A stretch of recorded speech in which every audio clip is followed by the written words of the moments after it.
What is going on, everybody? Welcome back to the channel. Aftersound here, bringing you Splinterlands content every single day. We also stream right here on this channel as well as on Twitch, so make sure you come by and say hello. This video is also brought to you by my music, which is available anywhere you stream music under the name Aftersound, and I do have a new song out recently called Don't Forget About Me, the Supernova version, so check it out. Let me know what you think, and I appreciate the support. All right, guys, let's talk about the water element now. So this is a continuation of the series of deep dive into all the different elements for Conclave Arcana. I have already done fire and death, so we are now working on water and we'll continue onwards. So let's go ahead and start from common to legendary. We have Bludgeon Hucker, who is an Ulund. Actually, I'm sorry, let me go back and go to the summoner first, which is Gorgug the Endless. So here is the orc that I had mentioned from last time, because there was an orc in the death element. So with this card, you get -1 range attack to all enemy ranged units, and you also get Bloodline Dominion of Enrage for any orcs on your team. So let's go back to items here, and before we even jump in, I'm going to see, okay, so one orc there. I see a gnome there, which is cool, and is that it? No, 2 orcs. So one of the legendaries is an orc, and you have one of the common cards as an orc. Okay, so let's start with this.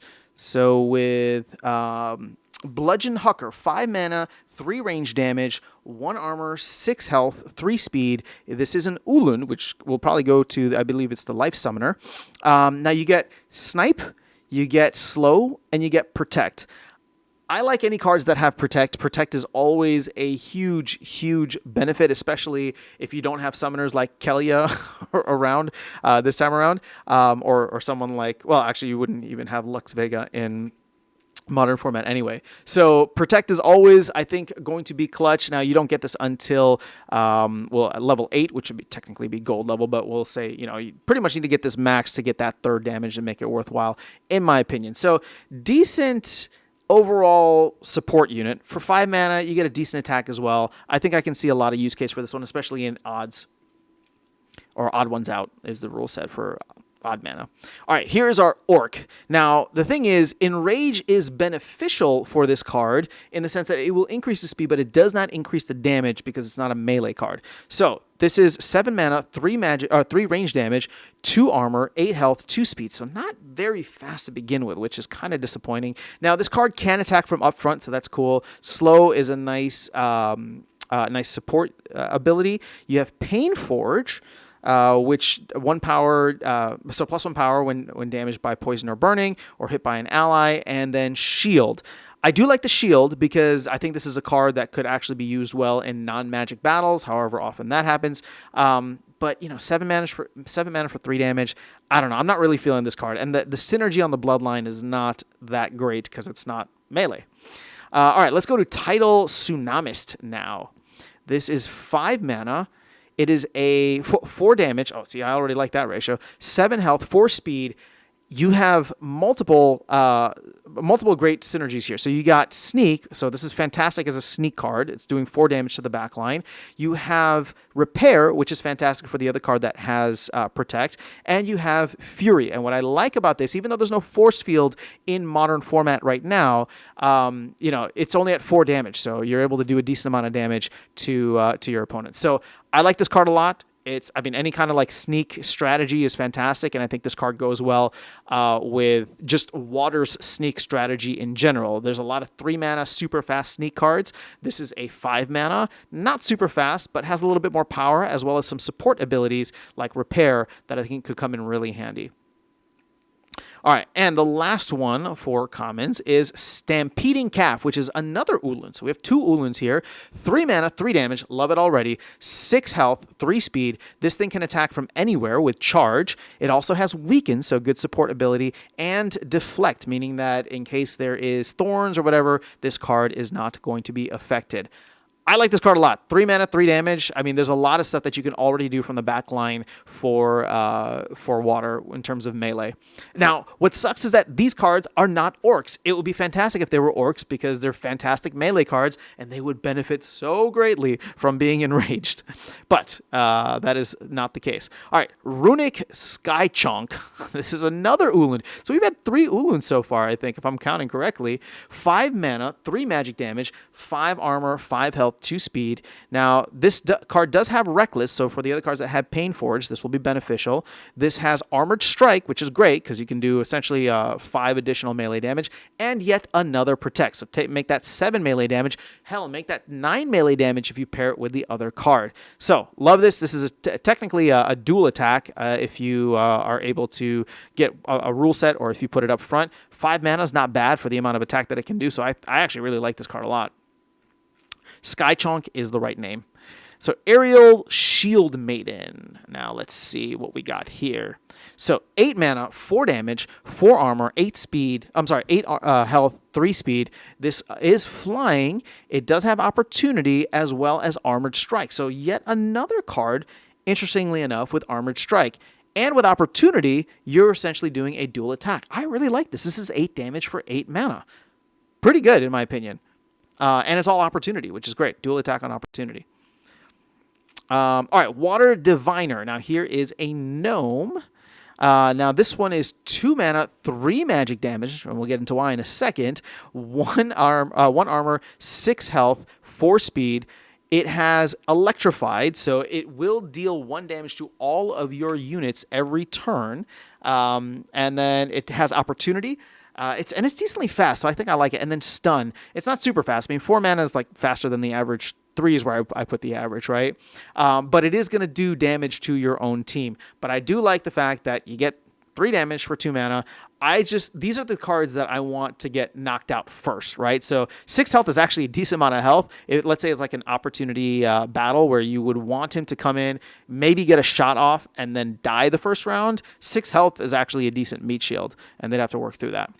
All right, Archer Koi. I am actually having a lot of fun playing with this card, and I have a single BCX of it. But at 1 BCX, level 1, you get the Repair ability. But let's go all the way to number 4 here.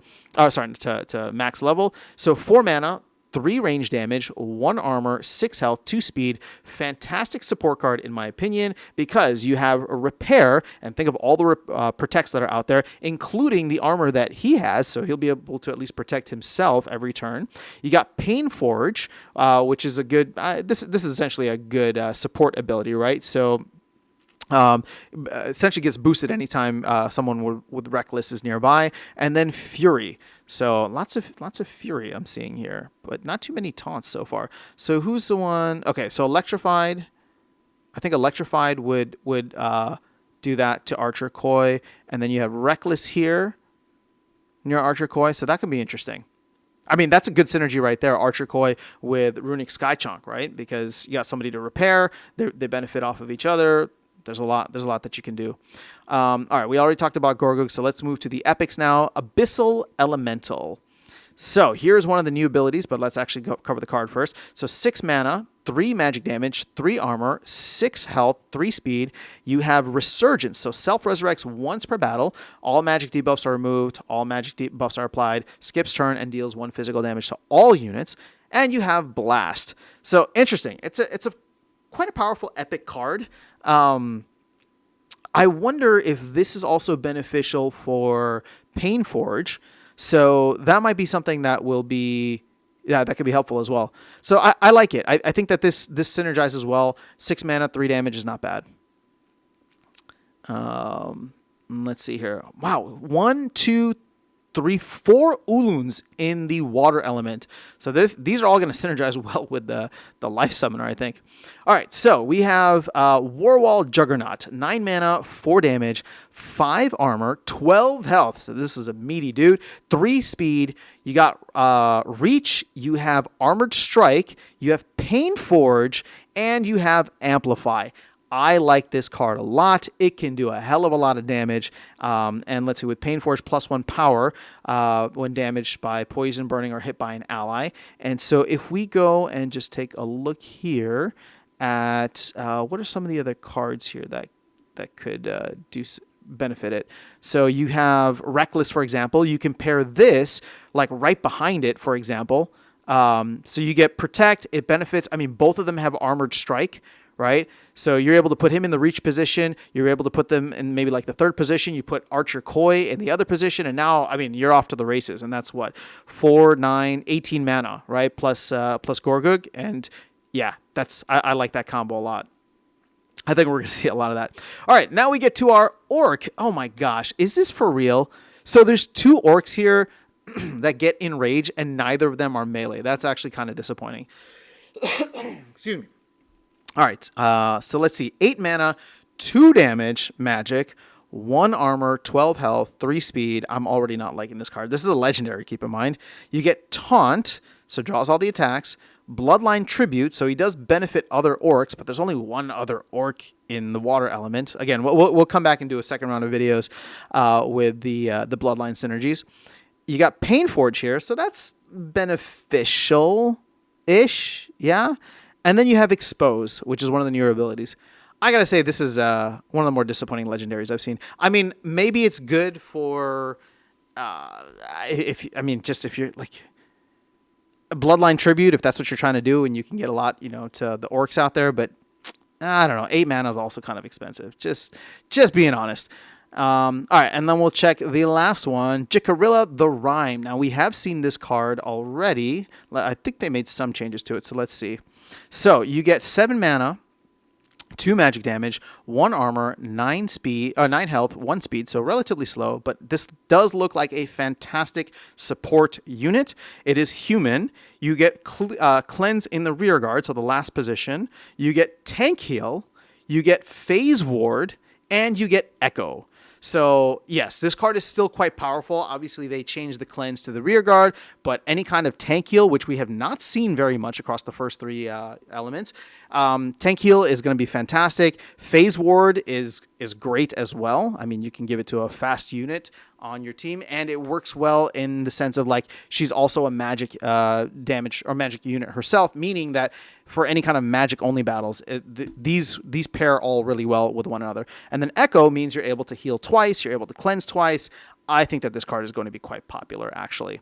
Now, one thing I just want to note here is that, let's see, 1, 2, 3, 4, 5, 6, 7, 8, 9, 10. 10 out of the 12 cards, 12 unit cards, all have armor. So, water is just a heavily armored unit on its own. Heavily armored element on its own. 10 out of the 12 units have armor, and you have multiple units, 1, 2, right? Tidal Tsunamist, as well as Archer Koi, that have repair. I think water is definitely one that should not be messed with because there's a lot of synergy all across the board. Even if the bloodline stuff isn't there, the rest of it is actually still very good. So that is my thoughts, or those are my thoughts on the water element. Let me know yours in the comments below. I'll catch you all in the next one and see you around the game. Take care.